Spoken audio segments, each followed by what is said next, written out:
Instagram and most of the people that tell you they're millionaires on there are not millionaires. The ones that are millionaires don't have time unless you're an influencer. And like everything in life, if Elon Musk, it was good timing. Jeff Bezos, good timing. Simon Sinek, good timing. That's just when TED Talk started. Influencers that are making hundreds of millions of dollars, good timing. They're at the front of the wave. So, one of the things about life is if you look at life over 30 years and you're consistently curious, eventually you'll catch the front of a wave somewhere, and that's what's going to propel you. But if you close down the curiosity and you start to accept who I am is what I am, and this is it, then you're always going to be, living in that disappointment of the expectation gap between everyone else and you. I use AI all day, every day. Like it's very powerful, but at the same time, you need an hour of sport. You need an hour outside. You need a half an hour staring at the ceiling. Like you need to get off it, because the way the brain works is we're engineered for two-way engagement in the world. We're meant to receive and to engage. But in the digital world, we receive. And when you don't receive and do, your brain starts to atrophy.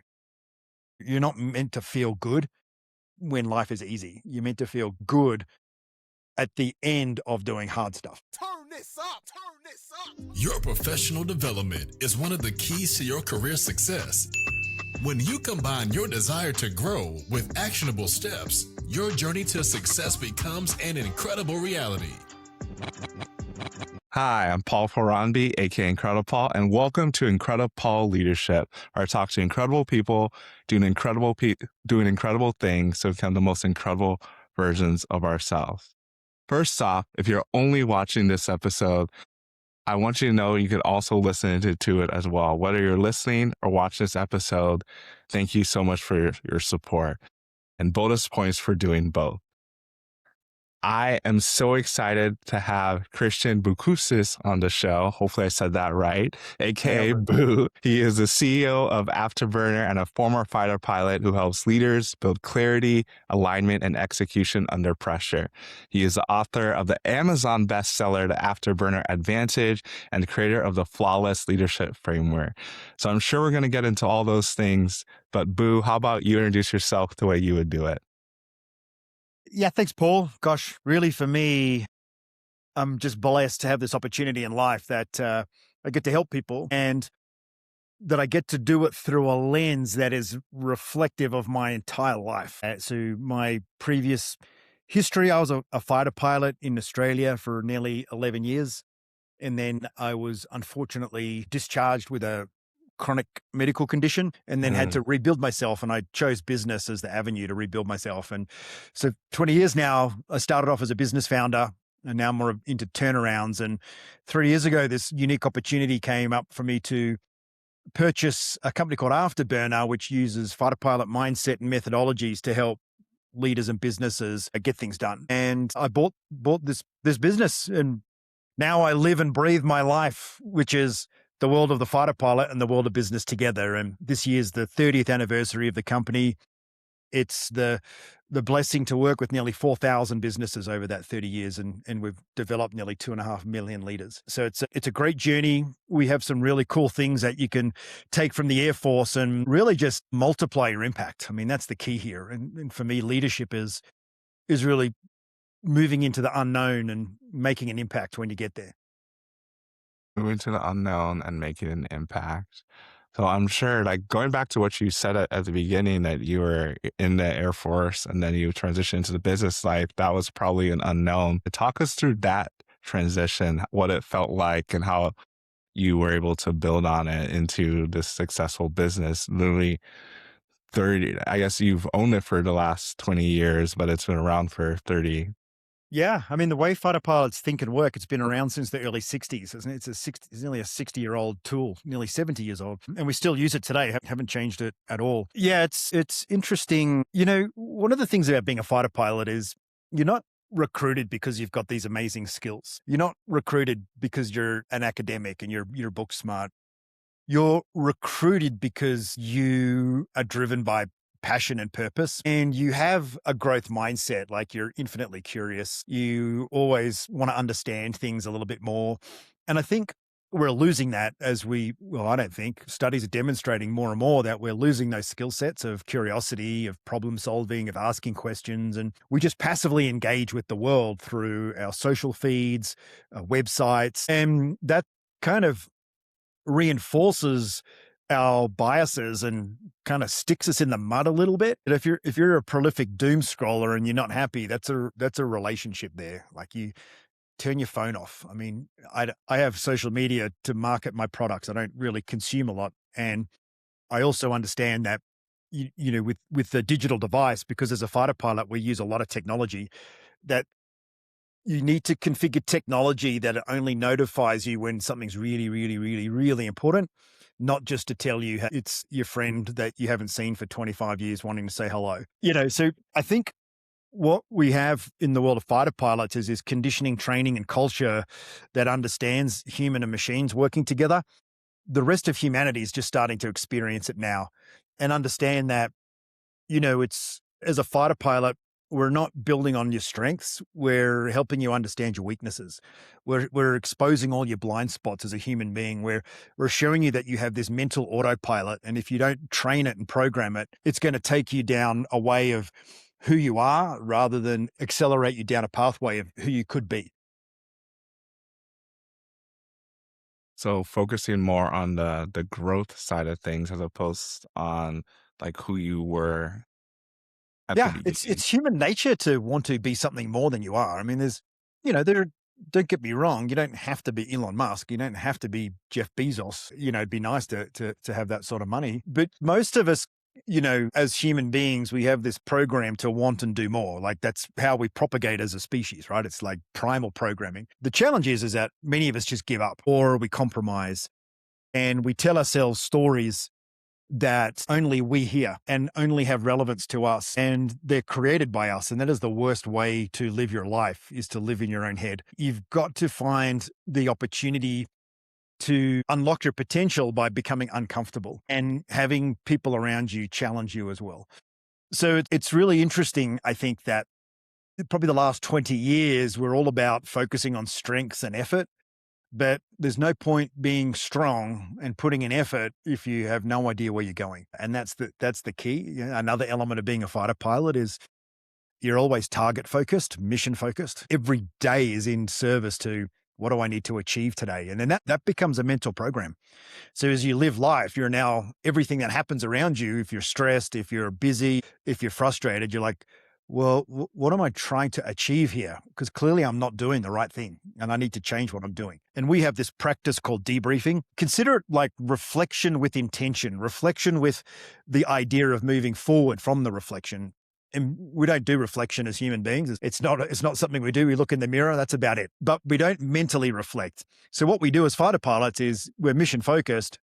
We do the mission. Most of the time we win, but sometimes we don't. Even when we win, some of the doing wasn't quite right.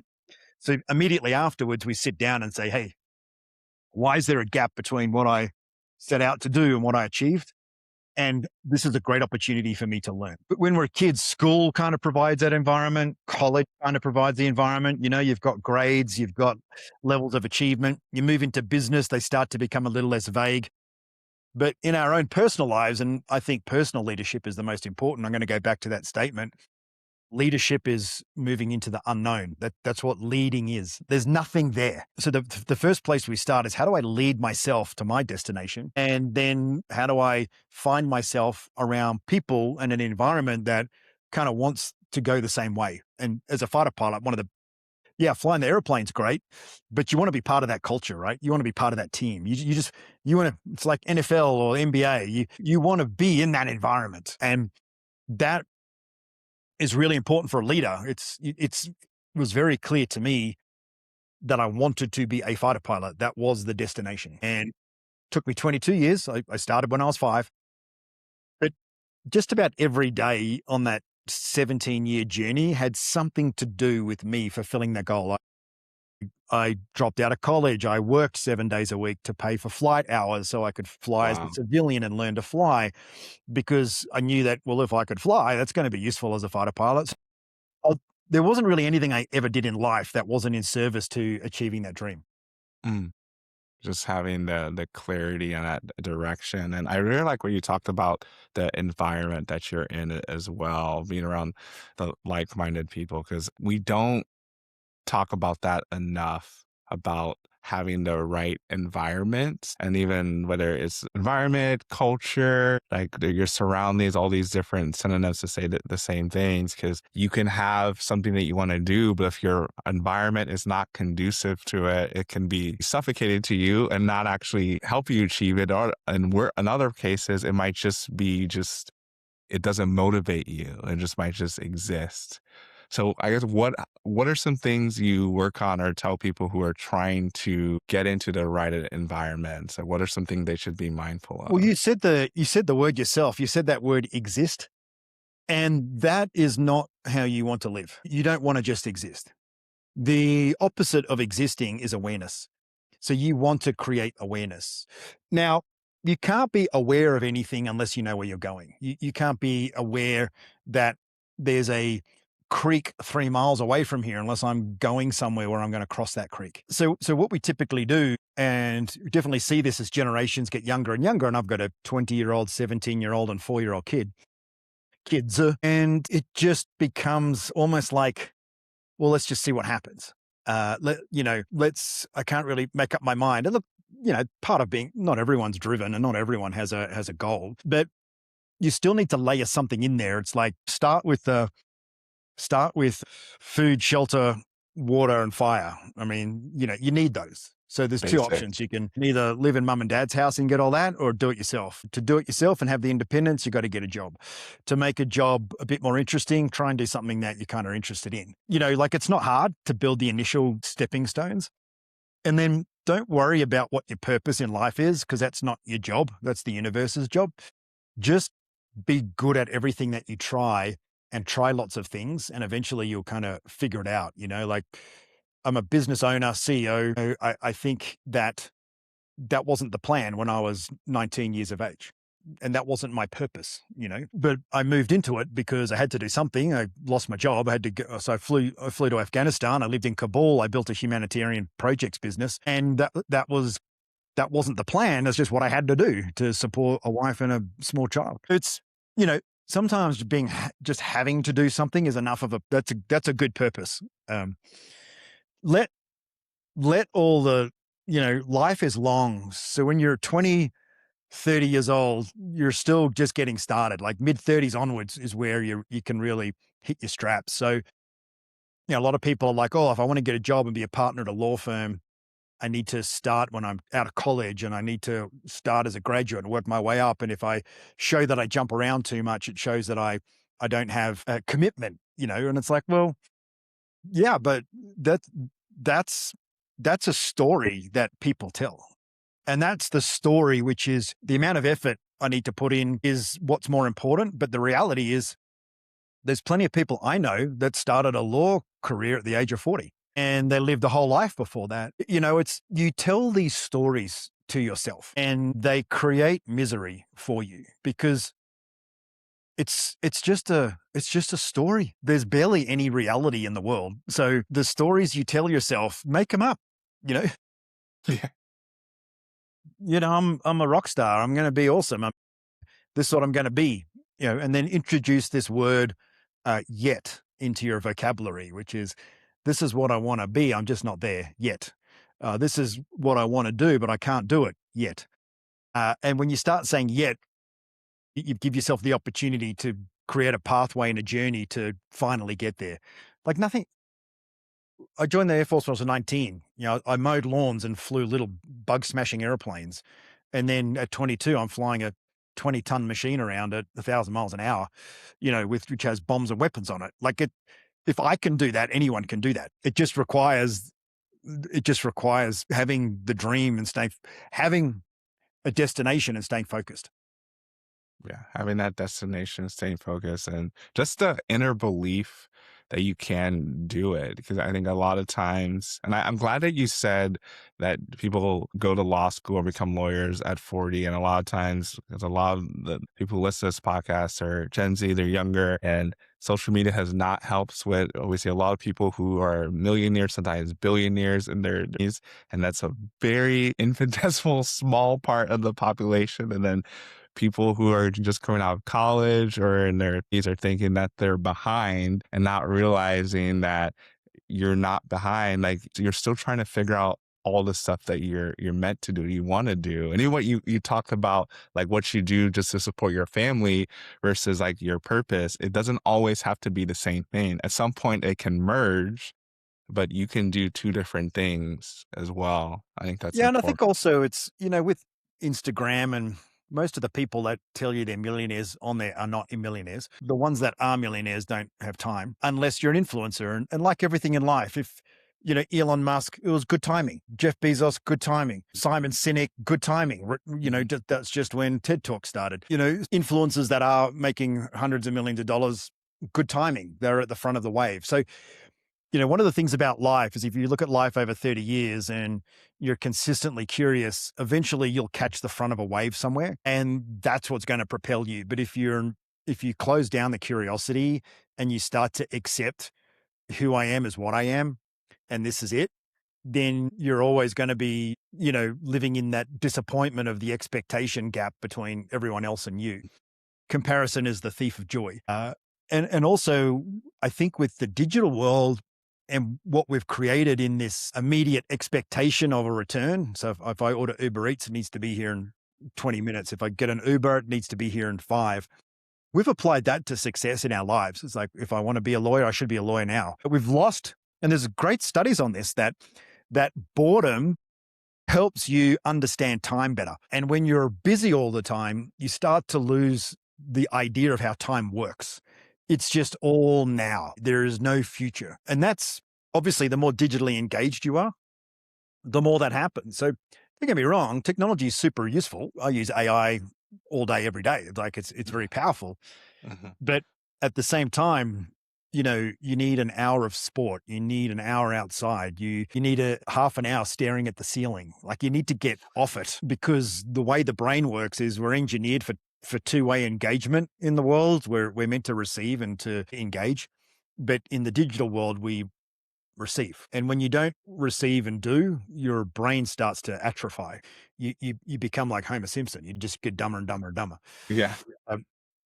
So all of this requires you to have a conversation with yourself, which is, hey, I'm just going to get on ChatGPT and ask it how to have a good relationship with technology and start that journey. That's awareness. Like, be aware that digital is good and bad, and be aware of the bad and aware of the good. Don't just exist. And the first thing you do in the morning is get on your phone and scroll because you didn't get to bed till 2:00 because you're in bed scrolling. Like, if somebody manipulated you in the real world and fed you garbage information and told you to do stuff, you would think that person was highly manipulative and your common sense would kick in. The digital world is no different. Like, it's very manipulative, and you're allowing yourself to be manipulated. You're effectively being played. And if you're the sort of person that doesn't like to be played and you're on digital, well, you're not being a genuine version of yourself. Like, so be aware that in a digital fused world, digital is fundamentally engineered from the consumer's perspective to manipulate you and to reinforce your existing beliefs, to not challenge you. And you just get more and more entrenched and unhappy because you're sitting there saying, why is nothing going my way? Well, it's because you're not reading anything different that's going to help you get out of the rut. That's really powerful. Is the challenge piece, I think, is really critical, because with social media, whether it's in Instagram, TikTok, YouTube, all these different algorithms, it is not meant to challenge you. Right? It's to make it easier for you to steep into it. I know you're talking about, and that causes your brain to atrophy, and you just don't. And then I think it's a vicious cycle, because I think the more your brain atrophies, the more you don't have the energy to do other things. So then you're like, I'm just going to scroll, and it just continues to get worse and worse, and it spirals. I'm just wondering if you have thoughts on how to break that cycle. I have a thought, but I'm wondering if you have a thought on how to do that. Yeah, I mean, I do. And I think the best way to stop doing something is to make it unavailable. So you just uninstall everything. I mean, you don't have to delete everything, but if you don't have it anything, because the first thing that happens is a notification, right? Like that gets you started. So I have not had a notification on my phone for over 5 years. This has never beeped. The only thing it does is ring if my wife calls me, not even text. And my team's like, you never have notifications on. I'm like, yep, 5 years and nothing's ever been that important. And I run companies. So that's the first thing. The same, like if you eat bad food, don't have bad food in the house. And then when you go to find it, you just have to work it out. There's also, the whole world is about providing solutions and ideas for people to be comfortable, right? Everything's about how do I help people have an easier life? The problem is growth is not easy and growth is not comfortable. It's difficult. And the problem with comfort is the more comfortable you are and the less uncomfortable you are, the more uncomfortable you become because you become unhealthy. You get sick. So the universe is clever. Like we all experience the same amount of discomfort in life and emotional discomfort. This is my theory anyway. It's just that some people choose the discomfort that is associated with growing and being successful, and others wallow in the discomfort of stagnation. So it's making that decision and realizing that, like for me, and I always have this because I have ADHD. So generally I don't want to do stuff unless it's stuff I want to do. So when I have the instant response, which is, I really don't want to do this, it's like, well, that's the stuff you have to do. It's the things it's the things you don't want to do that's going to make you successful. Yeah. So when you build a program where input is like no, immediately trigger, but yes, I'm going to do it anyway. That's important. And then once you get started, you feel fine and you feel good, and it just keeps you motivated. Like you're proud of yourself when you do things that you don't want to do. It makes you feel good. That's the whole way a human's meant to be engineered, because everything we do in humanity, whether it was going out hunting mammoths back in the day, whether it was lugging bags of grain, whether it was having a baby, in the 200 BC, like it's all hard, but the body rewards that with the dopamine and endorphins and oxytocin. So now we've got the easy thrill of the easy dopamine, the easy and the massive drop in serotonin, because serotonin, to be happy, you need the sad. You need the effort to have the happy drug. So, you just create this world of ease. And when we create a world of ease, you don't feel good. You're not meant to feel good when life is easy. You're meant to feel good at the end of doing hard stuff. That's a word right there. Not meant to feel good when life is easy. You're meant to feel good at the end of hard stuff, which life is hard. And I think we're all realizing that. But it's meant to be. Like it's the yin and yang. Like it's designed to be hard so you can feel good about yourself. If you avoid the hard, you don't feel good about yourself. Like it's kind of easy. Yeah. It's easy to explain, but I think it's harder to understand. And that's why you need triggers. Like you need to some things in life you just have to do without thinking. You got James Clear in Atomic Habits where he talks about reframing identity, right? And when you reframe your identity, you do things differently. I'm a runner and I'm going to run tomorrow is a very different identity from I need to get up early and go for a run. 9 times out of 10, that person's not going to do it. This person will, because they're like, well, that's what I do. I'm a runner. That's my thing. And I'm just not a very good runner yet. So, it's very easy to just get bogged down in your current identity, but you have the honor, the privilege, and the opportunity to reframe that. Every second of the day is an opportunity to reframe it. And we all kind of get there. Like there's not too many people. I mean, I'm 51. There's not too many people at my age that aren't actually pretty happy with their life and everything they've done. Like all the angst lives in your 20s and 30s. Like that's the bit where you're lost. And then you lose your spiritual side, right? Then you're so caught up in the moment and the day and the short-term fix to make yourself feel better. You lose sight of the big picture. You lose sight of you're just one small part of a very, very, very large infinite universe. And if you're in service to the universe, then you don't have to be as accountable to yourself. You're like, well, the universe has a plan. My job is just to put in the effort and eventually it will look after me. So I firmly believe that. I mean, my whole life has been defined by moments of my gosh, this is like the worst day of my life. It's just, I've got no money. I can't pay my staff. And then the universe provides. You wake up Monday morning and it's like something just comes out of nowhere. And you're like, and over time, you just start to realize, you know what? That's not luck. That's it's happened so many times that you realize that that's the universe looking after you. But if you're not putting yourself out there and taking the risk, the universe isn't going to look after you. Like for me, I've lived a life, never became a billionaire, became wealthy, but I could have potentially with my first career. That was the kind of crowd I was hanging around with. But I realized at the time that wasn't how I wanted to identify I didn't want to make the sort of decisions those people make at that level with regard to dehumanizing every human on earth. So there's moments in life where you're confronted with tough decisions. And for me, when you start to get into the billionaire club or the 100 million club, it's you owe someone something all the time. And that's kind of how it works. Like, look at Epstein. I mean, that dude was the master of having people owe him stuff. I didn't want that. I wanted freedom to be me and freedom to define my path. And sometimes if that's your choice in life, it's a less wealthy life because that's the trade-off. If you want to make all the compromises and not be you and make a lot of money, then the reward is making the money. The downside is you don't feel like you. The other way is you trade who you are and what's important to you for the money. You'll always make money. Don't get me, there's trillions of dollars out there. There's plenty of money. But yeah, so staying true to yourself whilst on the journey to your destination is, an important part of doing it right.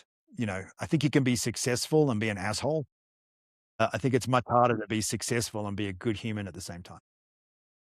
That's so true. It is definitely, you can be successful in either realm. And then I think what you're talking about, there's more purpose and happiness when you're true to yourself than when you're going after this goal.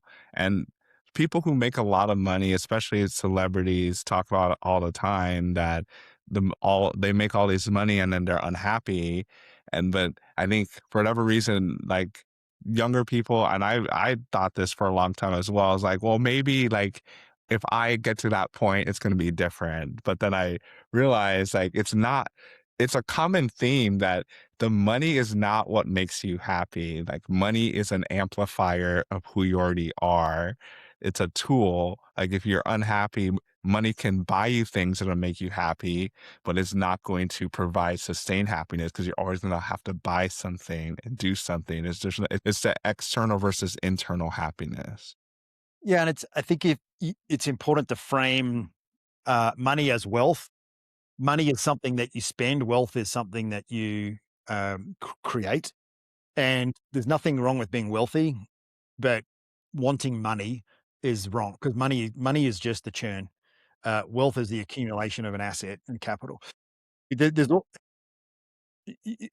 aren't big numbers. I mean, you can literally put $200 a month into a fund from the age of 18 and retire at the age of 65 with $3 million in the bank, ready to go.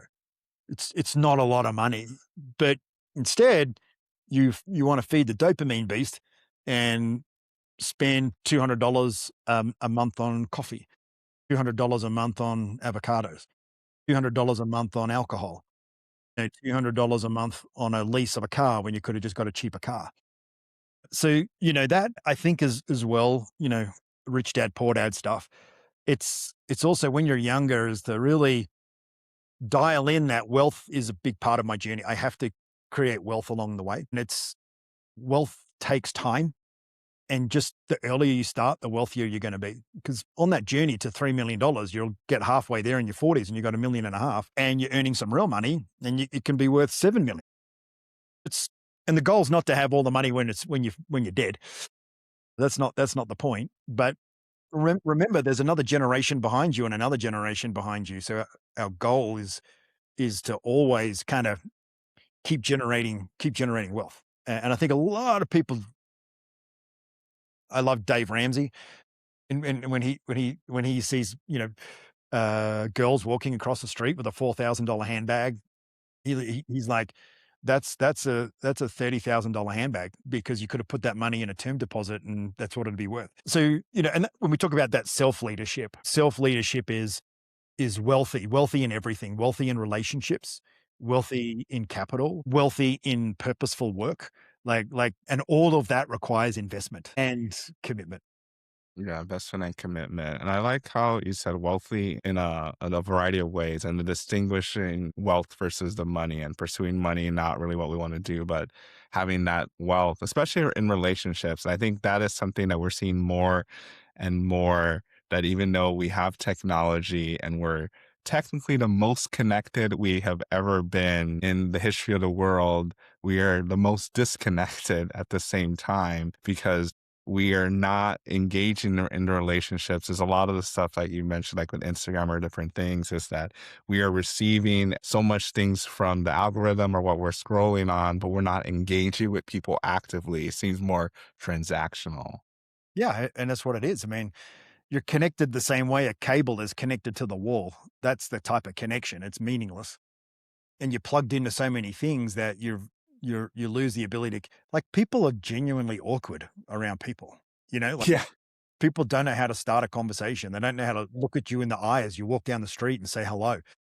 That, and maybe some of that's digital, maybe some of that's been locked up during COVID. Well, I don't know. I'm not an expert, but I make a point of when I'm out and about and I'm walking, I look at everyone, and if they look at me, I say hi, hello, hey, how you doing? Nice dog. People look like you're a bit of a freak, but I'd rather be a freak and be engaged with people than not be judged and do nothing.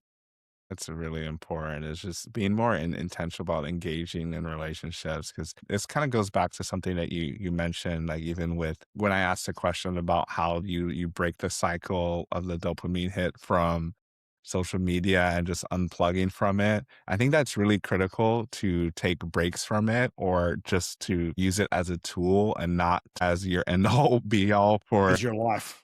as Yeah. your life because you live and die off of social media.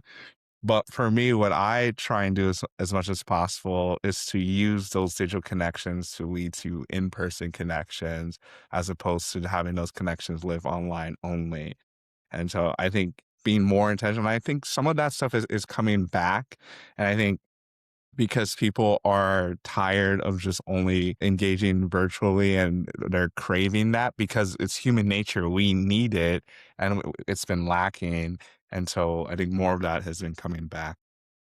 Yeah, it's like work from home. No one works from home because it's good for the company. They work from home because it's good for themselves, but it's not good for you. It is not good to sit in your house in front of a screen and not have the opportunity to hang out with your teammates and chat around the water cooler and have a coffee with people. Like it's this incredible irony. The reality is all the decisions we make are founded in self-interest and minimum amount of effort. Once you understand that, it's cool because that's, again, it's like a primal driver. It's just this instinct to survive means the less I do and the less risks I take, the longer I'm going to live. I'm going to survive. I mean, if we all ran around like, you know, uh, Tom Cruise in Mission Impossible, most of us would be dead. You can't, you need both. I don't think you're right. But I think there's also a greater awareness now of the damage that social media is doing. I think Uh-huh. there's a lot more content. In fact, I just ironically saw this on social media this morning, but it was like the 10 documentaries you need to show your children about social media. And I think I've watched about 7 of them and they're all fantastic. And there's another great book written by a guy called Johan Hari. It's called Stolen Focus. And it's all about how technology is stealing our ability to be thoughtful and to get stuff done and turning us into zombies. And in the book, he went and lived without any digital connection for 6 weeks off the northeastern tip of the US. And he said by the end of the 6 weeks, he'd never felt so good. He'd never felt so engaged. He'd walk down to the tiny little village and have coffee with people for an hour, just talking. And he talks about how it just brings so much perspective back. And I don't think we can all afford to spend 6 weeks in the middle of nowhere. Yeah. But, I think we just have to be really, aware of that balance and just Hmm. turn the notifications off and at least then you own the engagement. At least then you're taking the lack of choice out. Like the dopamine hit happens on the bing, not reading it. It's like bing, someone needs me, someone wants me. So take that away. You now control the environment. You're making a choice to go in. As a fighter pilot, we'd say you're flying the airplane. You're not letting it fly you. Like you're bringing awareness to it. It's not just dragging you along and you're just crisis managing. Yeah, just having more of that control. I definitely want to talk about, I don't even know if this is the best transition, but I want to make sure we talk about your best-selling book, the Afterburner Advantage. And I don't know if some of those themes of the control are in there or like, yeah, I just want to talk more about that book because it is a bestseller. Yeah. No, it's not even my favorite book. Like I wrote that book because I had to get a bunch of thoughts out. My next book, Flawless Leadership, is a good book. Okay, so we can talk about that one if you want to do that. Yeah, no, it's okay. It's a variation of a theme. Yeah. Afterburner Advantage, it's like a handbook. It's like read it and you'll kick ass. That's kind of what it is. And when you talk about that idea of control, that's what flawless means. So flawless means that we accept that we can't be perfect, but we are invested 100% in what we can control, and we adapt intelligently to what we can't. And if you think of it like this, like everyone kind of understands the whole idea of a flawless diamond. So a flawless diamond in gemology has a very specific definition. Under 10 times magnification, no occlusions can be seen in the diamond. But the minute you give that diamond to a jeweler and put it into what it can't control, it can't be perfect, because the jeweler controls the cut, the jeweler controls the setting, the lighting activates the reflection in the diamond, and the beauty is in the eye of the beholder. So that flawless diamond by itself in its own domain can be perfect. You can be perfect about what you can control, but the minute it goes into the world, it can't. So that's what flawless is. It's like you are in control of every decision. You're in control of the I don't want to do this decision and turn it into I will do it. Everything we do, and the book Afterburner Advantage gives you the steps to do that. And the most important step, or 4 steps, is something I call ORCA, like a killer whale. And ORCA is like a reflection practice. The O is the objective, which means what am I trying to achieve? And it has to not just be generic. It has to be something in time and space. The result is where am I now? And that's the I'm not there yet.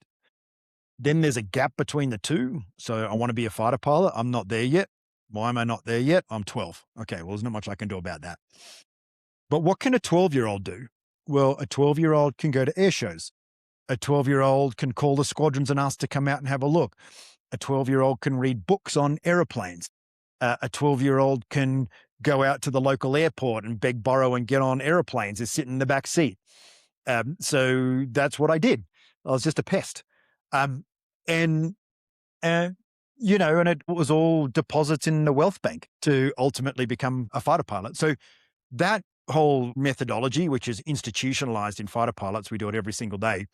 If you just follow those 4 steps, you can't not grow. Like it's impossible. You will inch yourselves towards the thing that you believe is unattainable. It's only unattainable because you've given up or you haven't given it enough time. That's kind of it.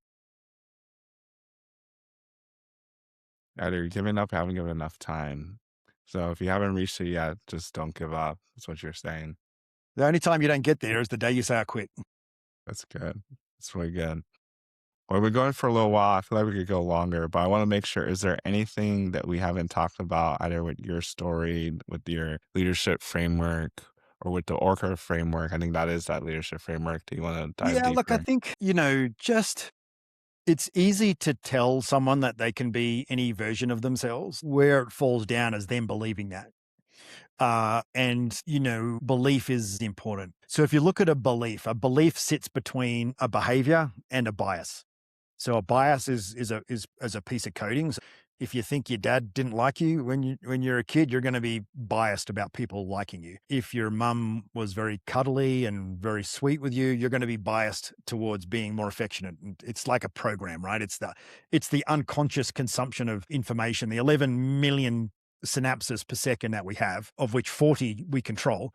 It's just all taking it in. So those biases then shape what we believe. So there's 2 ways that you change a belief. One is address the underlying biases, and that's kind of therapy.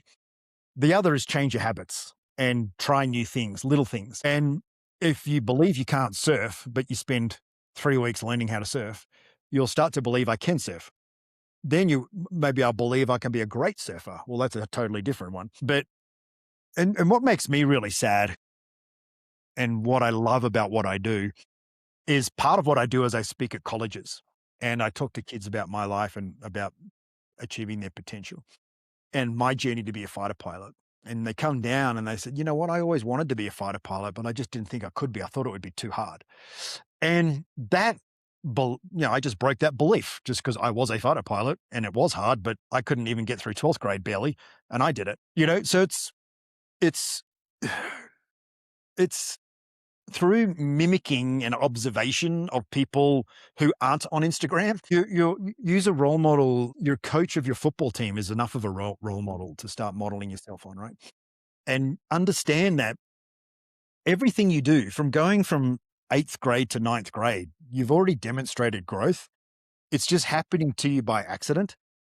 You can harness that same concept with intention. You can drive the bus rather than sit on the school bus. You can be the bus driver. But for whatever reason, we just don't have that thought. Like it just doesn't, we just exist and we just passively engage with the world. So hopefully people will hear this podcast. And that's why I'm on so many podcasts. That's why I do what I do, because we need more people doing good things and feeling successful, because by feeling successful, you're going to do more good things. If you're doing good things, but you don't like it or you don't enjoy it, then that's not good, because you're going to stop doing good things and you're going to start worrying about yourself. And the more people that worry about themselves, the more the social fabric disintegrates. So success is important, and having a life fueled by dopamine, oxytocin, serotonin, and endorphins and not stress is important. But we kind of have lost our way a little bit with building an intentional life. Yeah, but that's so good. And that's the whole mission behind this podcast, is really being intentional and empowering Gen Z professionals to be incredible, because there's so many things around that are saying that you can't do this, or there's things seem so far off, and people don't have like what you're talking about, whether it's a coach or a mentor or someone that can come alongside side them. And sometimes it could be just from reading certain books. I know you mentioned Atomic Habits, you mentioned your book, The Flawless Leadership Framework. I think as you engage with things that expand your mindset and bring the possibilities out, because sometimes you don't even know something is possible until, like you were saying, you go to different schools and you share your story, and being intentional about being in those rooms comes back to what you're talking about, the surroundings, the environments, being self-aware, being intentional. All these things come together to make sure that you can be an effective member of society and also bring true happiness and true purpose in your life, because you're seeking the wealth of, whether it's relationships or just the wealth of truly fulfill. Yeah, I do have one more parting thought if this is a Yeah, Gen yeah. Z audience. And that is, there is no work-life balance. Don't try and find it. Don't commit to it. Work your ass off.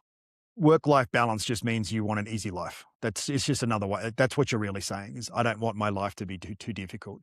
And you are not going to be happy with a balanced life. No one is. No successful people have a balanced life. They have a great home life and they have a great work life, but it's not in balance. It's intentionally invested as and when you can. And I think, as someone that hires Gen Z, and particularly looking at the Gen Z market, you're the first market to be hit by AI and automate. You're going to be challenged, and you have to be uncomfortable and creative. That's what we're looking for as business owners. We're looking for people that have leadership potential, and leadership potential can be summed up in one word, and that's curiosity. That's all you need. Then you will figure it out. That's a bold statement, but a very powerful statement, because that I think that curiosity is lacking a lot of times. Because you're right, we want an easy life, and that's why we've curated all these things to make life easy. But when we have an easy life, we don't have a happy life. We're not fulfilled. Yeah, we're Exactly. not. Chase fulfillment, not happiness. Chase fulfillment. Happiness is the byproduct of fulfillment. That's a word right there. But I want to make sure people know how to stay connected with you, whether it's social media or your website. What's the best way? Yeah, so Call Me Boo is my website. It's pretty easy. And then my last name is Boucousis, Boucousis, and my family is the only Boucousis family on the planet. There you go. So pretty easy to find if you can remember how to spell that. And, I'm an open book. And for me, it's just helping one person at a time. So if one person sends a DM and they want some help, I'm all over it. It's be a pleasure. Awesome. Well, fortunately for anyone listening or watching this, you don't have to remember how to spell the name because it's going to be in the show notes. You can just click on it there. But And there's a whole bunch Christian, of stuff coming. There's a new book. There's a new online development program for flawless leaders. There's a whole bunch coming down the pipe over the next 3 or 4 months that you can really, and if you I don't know when this is going out, but 3 or 4 months is basically June, July, August is when it's all coming to town. okay, so that's around the time this will be coming out. So it'll be perfect timing. We'll have to connect and make sure we include that in the show notes so people can get to it as well. Awesome, Paul. That was incredible. Thank you very much. No, I see what you did there. Appreciate it. And really just turning to the audience, I know you got something from Christian's story. I think really understanding that life is not meant to be easy. Like when we try to seek a easy life, it's going to be unfulfilled. And I think understanding that life is going to be hard, but that doesn't mean it's not going to be meaningful. And really the intention behind it, whether it's the surroundings, whether it's the people you're engaging with, the books you read, the podcasts you listen to, all those things are really key to make sure you can be incredible. Be sure to rate and review this podcast on your favorite podcast listening platform. We'll see you here next time. And be incredible. Incredible.